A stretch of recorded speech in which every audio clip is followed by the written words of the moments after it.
La main droite en l'air pour la gloire de Dieu. Que mon Dieu vous bénisse. Nous allons recevoir maintenant notre orateur principal. C'est le représentant de la 30e CPECO au Grand Kassai.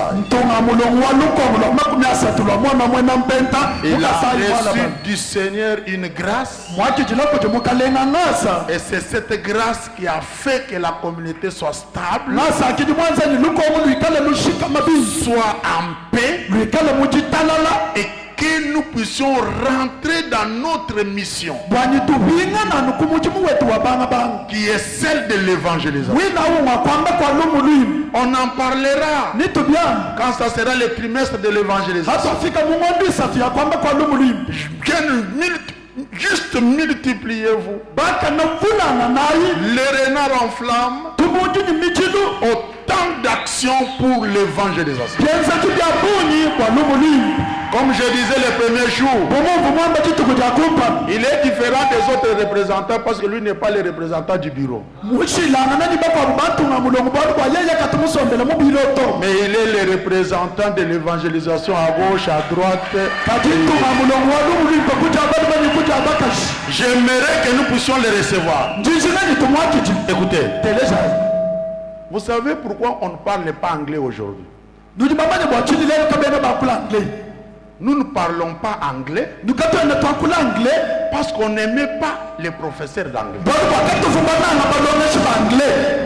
L'anglais n'est pas difficile. L'anglais n'est pas comme le français. Dans le français, il y a des accents, il y a des... Mais les professeurs, si vous aimez la personne, vous allez aimer aussi les choses qu'il va vous communiquer. Et la grâce qui est sur lui va vous atteindre. Est-ce qu'on peut acclamer et recevoir notre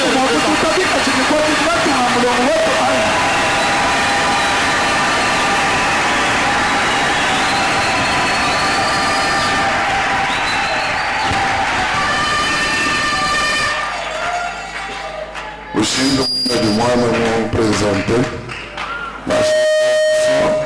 du volontaire que vous avez dit. lolenge kaka mwana présente ngai atako nazalaki na posa te kasi posa ngwe miyeli yango moko. Que le Seigneur soit avec vous. Mokalenga ikala neno. Lévitique chapitre 25. Lévitique chapitre 25.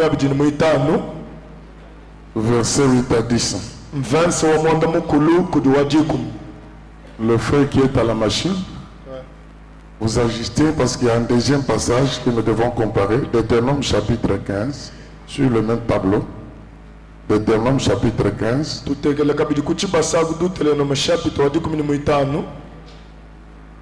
Versets 9 et 11.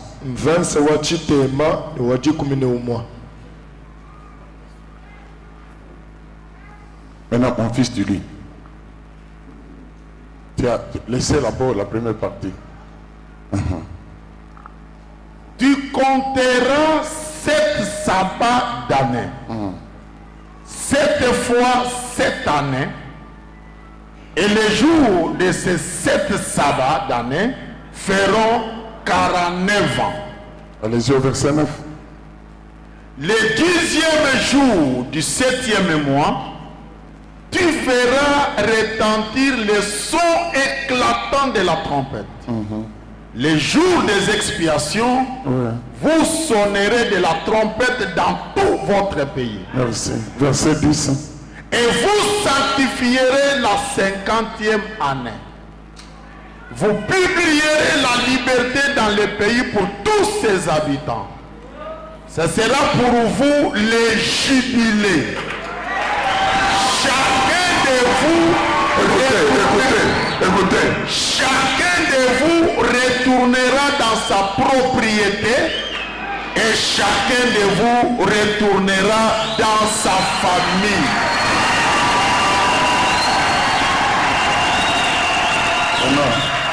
Deutéronome 15.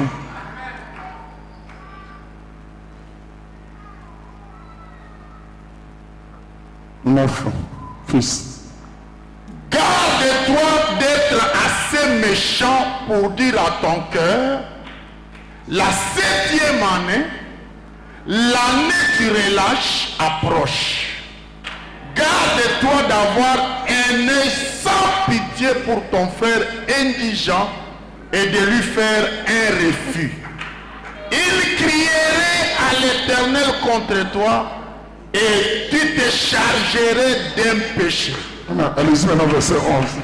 Vous sautez pour me prendre le verset 11. Il y aura toujours des indigents dans le pays. C'est pourquoi je te donne ces commandements. Tu ouvriras ta main à ton frère, aux pauvres et à l'indigent dans ton pays. Merci.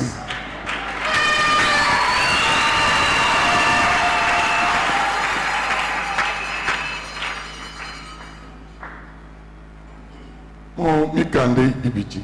Na mikanda oyo mibale, Lévitique ou toutes les gens, un tableau clair, kuchaka di pensée wanzambi, kuti feste jiji na dabinize lela.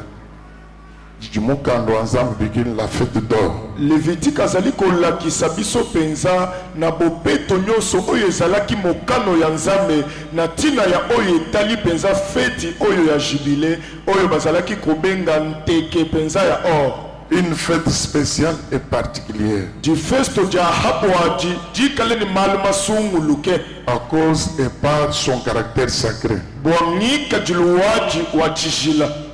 Par son caractère sacré, nous comprenons quelque chose et j'ajoute la deuxième. La première, nous avons dit les jours du grand pardon. Kungika dule wa jijila tulitumvo bol bibiji bolu tukavamala kwamba bokumpala bwani udimwika langa na chidimu chadi fuidi bolusa mukabujim. Pardonnez-vous réciproquement comme Dieu vous a pardonné à Jésus-Christ. Soyez bons les uns envers les autres.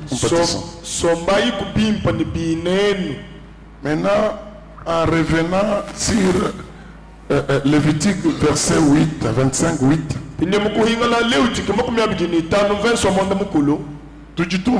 Ces grands jours de jubilé commençaient par les sons éclatant.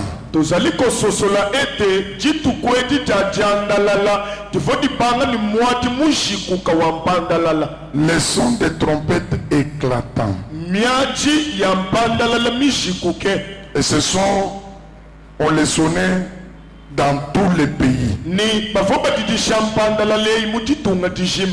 Ni hanima mpandalala ni mwati mukolo wampuni uvuleja kusumitipo ni kulekitipo kwa mantu kuji kabolo kavukalonda. Ça devait commencer par les expiations. Pe sima ya kolela ya ba trompette oyo ezalaki kolakisa ete ngonga ngwekoki ezali na eloko moko ezalaki kolanda mbala moko chivuchika langa na jovu wibwa. Les enfants d'Israël donnaient beaucoup de sacrifices. Bala ba Israël ba fu ba to ala milambo ya bunyi. Et c'est après les sacrifices que la libération et les richesses devaient commencer. Ni mpani mahabama le kuto ala milambo eyi kitivu jihi kujibwa ni masanga manene nchama kubanga.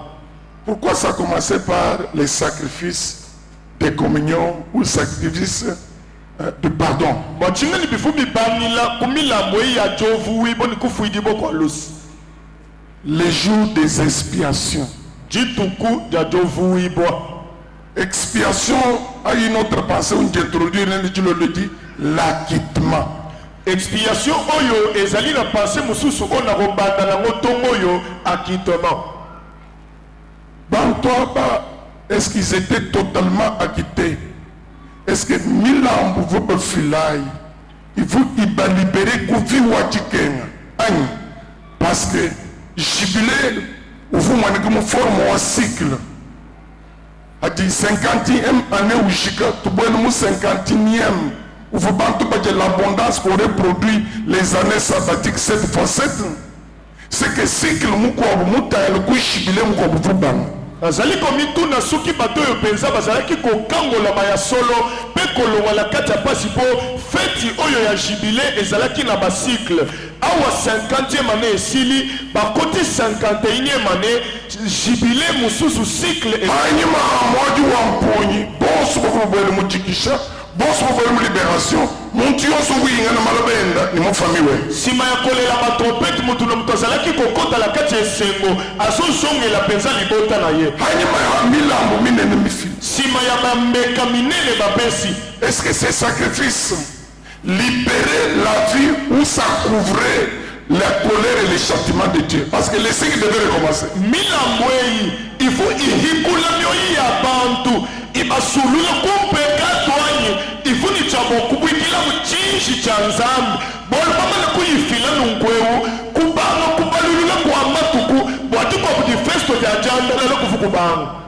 Quand nous retournons sur Deutéronome 15, hatu nitoinga la kuduta na mawadi 15 ukayinchasa chebo kujumone ni mwene chikeno walo kujubo kukulombe ni kumwambi jini injile chichimu cha remise injile chichimu cha lusa injile ane sabatika injile hamweneke shibile we mwese nao ni watire chishi cha nzambi awewa helmone ni mwene chikeno lupila kumpalo kwanza komboya kosalisa ndeko na yo oya zalila kati ya basi pa ya konsenga lisungie pa na yo te koyebisa ye zeleka na tango ya jibile tango kokoka posoko sali boye okomibendela kanda ya nzambe c'est que jibile okavu total kavu complète elingi koloba jibile wana ezalaki total ezalaki pe complete c'est que bavaba fete ou jibile koloba ba oyo bakotaki feti ya jibile faveur aussi vobinjili jibile moko azalaki ne konsela jibile mosusu kaka maintenant écoutez le verset 1 kadi teleshanga swali kumilumu bayika bonso bovuni chaboko atuka bawumbu nyonso bazalaki mpenza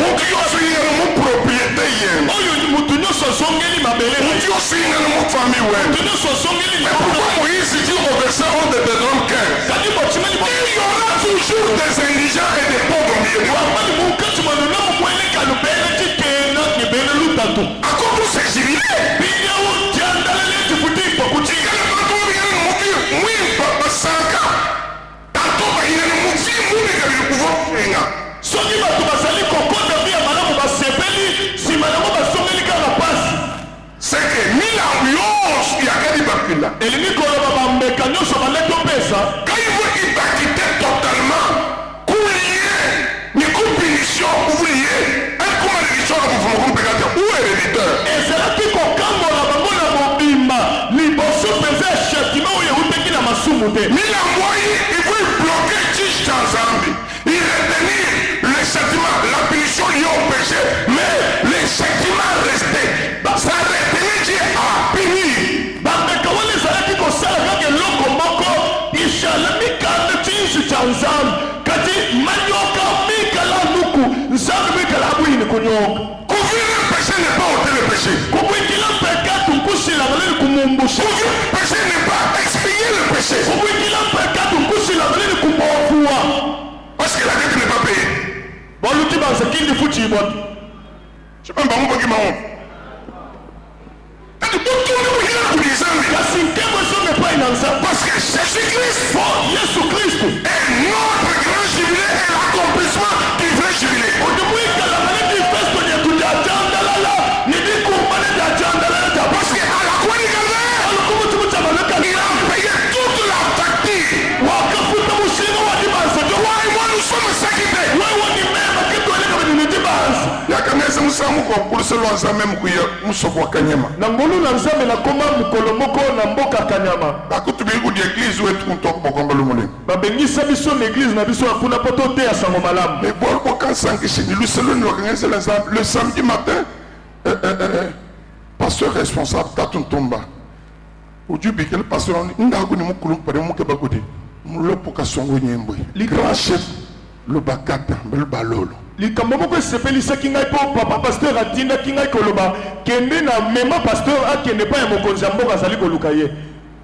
anga kafika nga kasana musoko mujimo konfumu mais bantu poso bashinga mikolo basomba ntango nakomaki epai ya mokonzi nakutaki epele ya bato ya mboka bavandaki na se epai ya mokonzi ni pasteur boyo wakantwala kompala kwa mulopoka kasongo nyembwe wakavule bila kuvala ye na shimushinga mikolo na paster oyo amemaki ngai epai ya mokonzi ya mboka alongola mpe basapatu na ye avanda mpe na se ni même baka fuma ko mujima to sharbi manako ni fumina waka comprendre abakimba moito ngai na baoto utaki na bango mujima to telema ki pe moko za sosola ki te bazali bana mboka te nakasema na bwini fuma ko joko ko kungela moyo mutu bakasai na pusala ki pene ya mokonzi pe atelema ki nga kopesa nga mbote na munoko wa mboka akahinga na wakasoma ngwa azonga ki pa vandaki fumu wakati ulungulu shikilungu mokonzi azalaki kosambisa omuntu wakakwata bumwiba mbushi mpona mutu moko bakangaki ayibaki bantaba ni mwina mbushi ni wakamukwata ni mbushi bakali mwa bao pe mutu oyo akangaki na bantaba na mukolo ntaba azalaki wana fumu wakabantu mulungulu shikumu mokonzi abandaki osambisa bango kulisaka lo fumu kwakadi ini krish ni munda mwa krishamu mumulondo mu mwakadi luhemba lwela mai pene ya mokonzi ezalaki na nkeni moko pe ezalaki batiaki mai kuna mukati mwa kulungulisha bantu bonse à la grande service total et général mfumo wakela mino mu luhemba lwakadi mutu bomu wakafita mwinvi mumpala ni minu yendibiji na kati kosambisa wana na kokama bato nyonso mokonzi atiaki mpenza misapine na kati ya nkeni wana azwi lupembe apakoli moyibi na elongi mwinvi wakadi hambidi hatomo oyibi oyo mpenza azalaki na elamba te fumu wakati wa minu yendibiji wabibiji mokonzi azongisa lisusu misapi wakamufita kutu bokutende abagashi apakola ye lupembe na loboko ne ya mwasi wakamufita kabidi bikumundabalo apakola ye na loboko ya mobali bantu bonso bakele mbila bato nyonso bagangaki watundishibwa mokonzi akomisama kulungulushi kwenu okosambisa na ye ujukwakushuwa ni kulela ezali ya solo bantu nyonso nalobi mbushi ni mwiba nyeye ayibi ntaba ngoya ulimungwatini mbushi nyeye oyo akangela ntaba yeo omayeye mokombo mwivini uli propre ndenge nini akoki koloba ete moyibi oyo azangi litolo bakalanda munene bayanolanga bo atenu kwenu makambo wana kati epai na likwetu kunoko awa epai na biso mutu yonso ujofumu ubishe mutu nyonso oyo mokonzi akojustifie ujofumu ulekelele maha oyo mokonzi akobungisa baluhembe lumufita lupembe oyo apakoli wena mutu nashi mumonene mbushi mukobo kubyakomeni mwindiko mutu ata moko atako akangela ntaba mosusu jama kobelele moyibi paswa luhembe lofumu lokwefase mpologani yende yonso ni yakumulengeja ni kumuhotela mubwimbi lupembe ya mokonzi elongola babunga na ye nyonso mpe elongolela kati ya kimoyibi bandeko oyo ezali likambo motu ya oyo jibile ya mose ezangaki kokokisa elobiko ekangemi mpenza na jibile bazalaki kolongola na bombola basomba bibi na maladi bayo basongeli lisu maladi bibi na bapwasi nsima mbula kasi lelo tozali na likolo ekuluzi yesu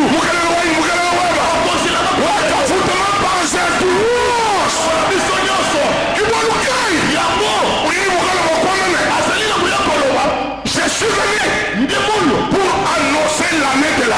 okutu alali kukomola kilimu cha ngasi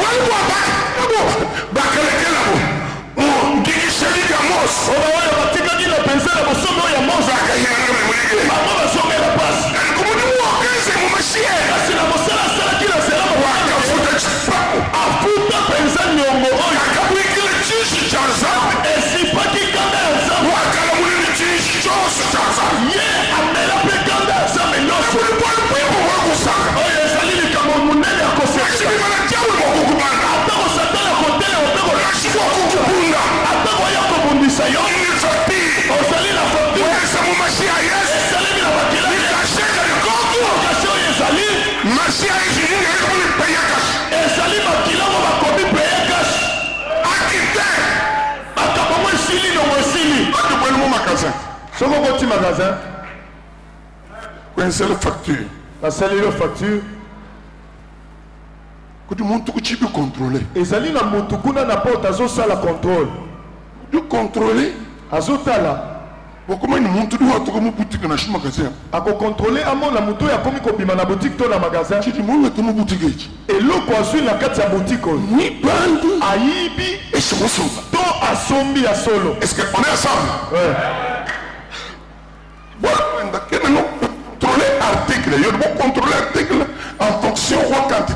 funda mo facture. mosala na ye mingi ezali ya kokontrole baarticle te akoki kokontrole yango kolandisama na quantité oyo ekomami na contrôle. kasi mingi nsima ya contrôle utuke ba caché. akoluka nde caché utuke ba so. akoluka nde ndanga Miso wa magasin mushira miso wa caissier. mpe so ya magasin ekeseni na so ya caissier. Caissier adu bala makuta pour wa to so de paye cash. ntango caissier akotanga mbongo ya ye akotia kaka ndanga Usaka de kuti. kolenga te Kosuwa ya ndako. Tuwa so kweza eza. kosala Wala wa uli mambo ili marque de si. ozali mpenza na eleme Cash. oyo ekomaka Ce n'est pas toi qui as payé cash. Il y a quelqu'un qui a payé à ta place. Il a payé toutes les dettes. C'est Jésus-Christ. yesu wako nazareth Au nom de Jésus. motina ja yesu On doit vivre le vrai jubilé. tonini ja bokumwele kujandalela ja busuwa Pas du retour au commencement, kati tuyinga tukamukumbani luto mais un départ définitif. kati tuyengo akashini tuyila mu musango umo Watu mwingi huyu msangumwa. oluwela Kakuyimuntu. Etango. Kakuyimuntu. Ni muloji. Ni mukishi. Ni ndemo. Ulipo kukwata kumwanji. Ukwamini wewe ulipo kudoni mwanji. Baba, libération de Jésus Christ. Ulipo sotoni mwanji. L'État. Imam. Bana betu. Nashimosa. Wakalomba nzambi. Bikole. Papa na babu ni bweni. Kati chichingemeshi. Sambi wamle mose ngakufulusi. Kati mose kwenye bwele mujikishebe. Mose kwenye bwele hengi. jikisha Kwenye bwele mkanana. Wala nashoka lusa. Milambu yende. Bwendeni baba na babu. Yakabwikile chishi chanzani. Yakabwikile mpegaratu. Katika yakasunga nzambi kuchishi. Kibolo kai nashi yeye kakabwela. Nashi bana obezisi. aba kaboyela to Nitamila. Mose duambile nzambi. File bantu abamusi. Nzambi duambile Mose. Misawo kikum. Bantu abo bakunde ndushi. Bantu abo. Ndimulo mbwe. Mufile milambo mbwe. Mwode mwewe nzambi ubabajilula. Ubabalula. Utabalula. Kwa mene kumwako ndeki nkutoka. Uchelino. Ubalulele mwakunyoka. Ubalulele mwakasibishi. wakunyoka Wewe nzambi kilo lori kani chako balulele ito. Bochenke ni chilo kubalulele. Ba mutu parfait. Mwense kudi Yesu Kristo kwa mchochama. Na shari ya leo temo. Ba kwa mene. Ulinyokibu. Yobo vumine de agabi. Yobo. Mine de agabi. Wala konkwase kufukutu. Kavoni avoka. Kati kutaba lo matilo leti. Nimbo mfulana ye. Nimbo bana be. Nimbo mariage. Nimbo lele. Uti avoka. Ahale milo muye rukumba. Milo muye avoka ni yako. Hatuko mumikesh. bimala se abi Hatuko mumiki. bimala se abi Hatuko mumara kulolo kuli nakamone. Wela mumusewa muhiamu ya. nzela ya sika bandeko boyoka mose abondelaki mpo na bandeko na ye azali kosenga na nzambe koloba nzambe limbisa bato oyo limbisa ekolo oyo kasi botala ete atako nzambe alobaki ete balimbisi bango kasi na mose na bandeko na ye bango bakotaki mabele ya elaka te kutu nzambe azoyebisa ye na olimbisa bango nini ndenge nini mpo deja 10 fois bazomeka ngai nzambe ozokonte bamalo bazomeka yo elingi koloba ete ate kolobi tolimbisi kasi kanda na yo elongo ete yango nomoni na mose na bandeko na ye bakotaki mpenza mabele ya elaka te kasi yo nanga ndenge tozali awa otongo pokwa lelo tozali na motu ata moko oyo akoki kotelema mpona koakize biso te mpo oyo yesu asali kuna mekulusu mosala na ye nyonso esali ete ata ndoki ata moto akisi ata moto afami jama kotelema koloba nyonso Mon fils, je termine. Somme 32. Est-ce que ça veut dire que tu as la version? La Bible dit Seigneur. Est-ce que tu as cette version? Bon, est-ce que tu as cette version? Tiens, bon, tu n'as pas. Allez-y, psaume 32, verset 1, 2. Musambu wa makumi asatu n'ibiri. Verset 1, 2. Mvansi wa Vous kumbala demandez n'ibiri. pas bonne, vous dites pas chaleur mon mikenji mal. Vous dites mon condamnation et culpabilité. A des tchènes c'est ça, pas mon tout à mon cajun. Pas mon tendance. Tout mal tout à quel qui me fera une michque. Non, quand tu n'as pas de mon condamnation, parce qu'il n'y a pas de condamnation pour tous ceux qui sont à Jésus-Christ. Qui acquisera les séries de Dieu? Yes. Merci de toi. Merci de toi mon cache. Merci de moi comme moi. On va beaucoup d'abandonner. Parce que Christ est mort à la place. Et sa mort, c'est votre justification. Sa mort, c'est votre acquittement. La facture est payée. Yes. La facture est payée cash. Est-ce qu'à nous demande la facture est payée? La facture est payée. Tu peux devenir riche. Tu peux devenir riche. La facture est payée. La facture est payée. Tu peux sortir ce soir en bonne santé. La facture est payée. La facture est payée. Les démons n'auront pas place en ta vie. Parce que la facture est payée. Et payée aussi cash.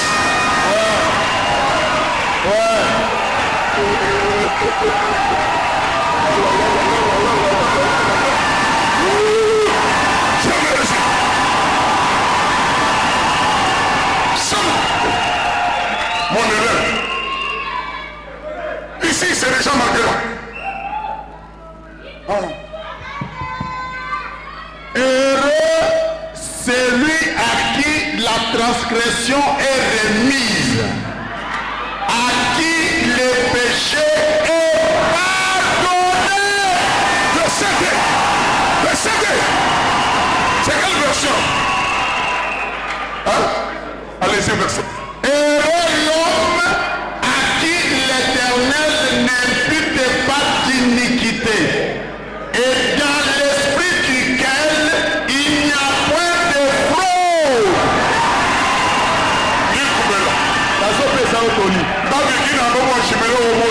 David a sur le maladie na jubilé à Mose. Parce que c'était l'ombre des choses à venir. Et tu lui as testé ce que Christ devait accomplir.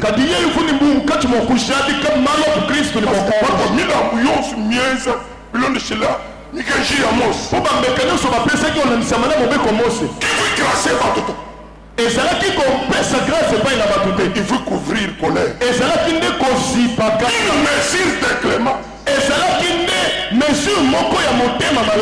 Paul Capende, moi, je suis général Paul Capende, je suis bon. Et dit Capende, je suis bon. Je suis bon.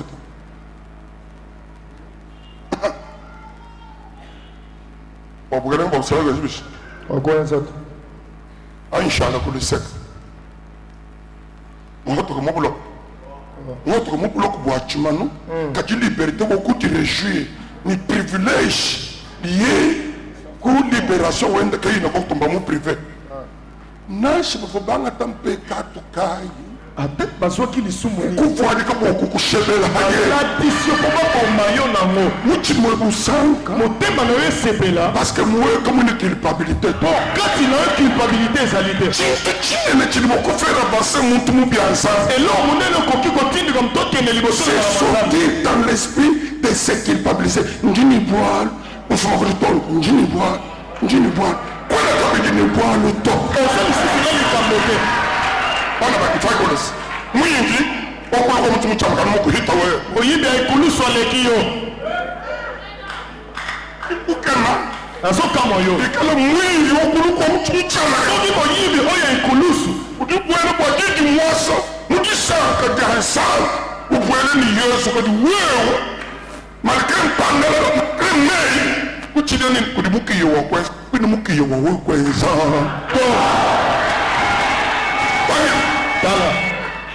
Quand on est tout toqué, on va tout toquer, on va tu toques, c'est le beau midi, n'a rien.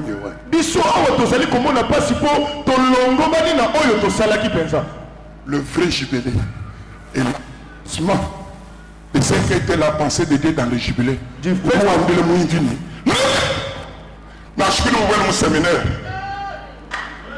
Na shikini mwen campagne d'évangélisation. ata kokoti ka Na shikini mwen marathon de prière. ata kokoti marathon de Na prière. show fan de mine no kini asishe no kini mwen soto. ata kofana ina kasi kala Là parce que on sous la foot.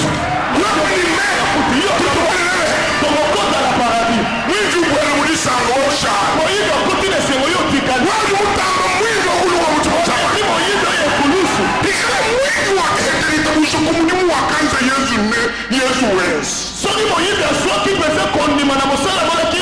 sikuli mumona Yesu omoni Yesu te itamchina kwambi lechi nazoyebisa la facture a été payée au cash bazeke bapalifuta lukubianza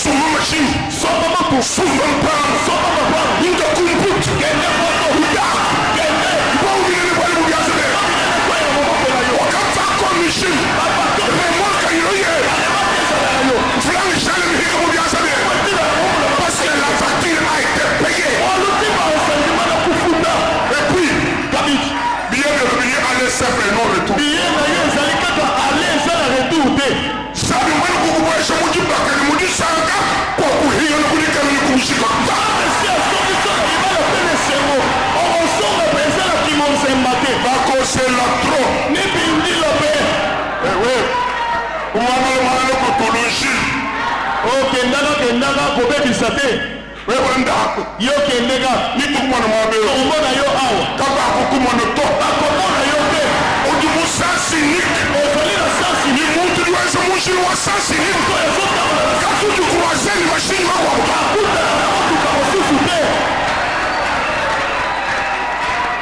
bamungo beligoko bamungo beligo bali bakusanganye lumulimba lubesela kuni yesu beligo bali bitabani milawu mpekaka nyiki nawe wimbishe mama ya adikasi wimbishe chini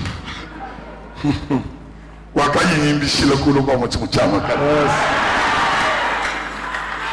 ikalulugemba lwa mfumo wa kabukulu soki lupembe ya mokonzi ya bukoko lubingishe mwinji ejustifie moyibi kati mashe ya yesu kasi makila ya yesu utubimpa pe ezali malamu le bonheur est à toi l'avenir est à toi la réussite est à toi le succès est à toi tu es un gagnant ton avenir est prospère ton avenir est glorieux il n'y a pas de condamnation Joshua mwana wa kwanza nashini pianza bien nashini mutu we eza Yesu mufuta mushinga bien s'acquitter de la malédiction bien s'acquitter de la pauvreté bien s'acquitter des mauvais esprits tu es heureux tu es heureux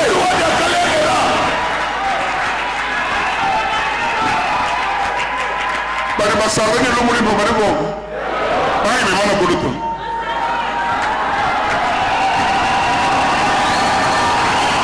ashikishi imana nuna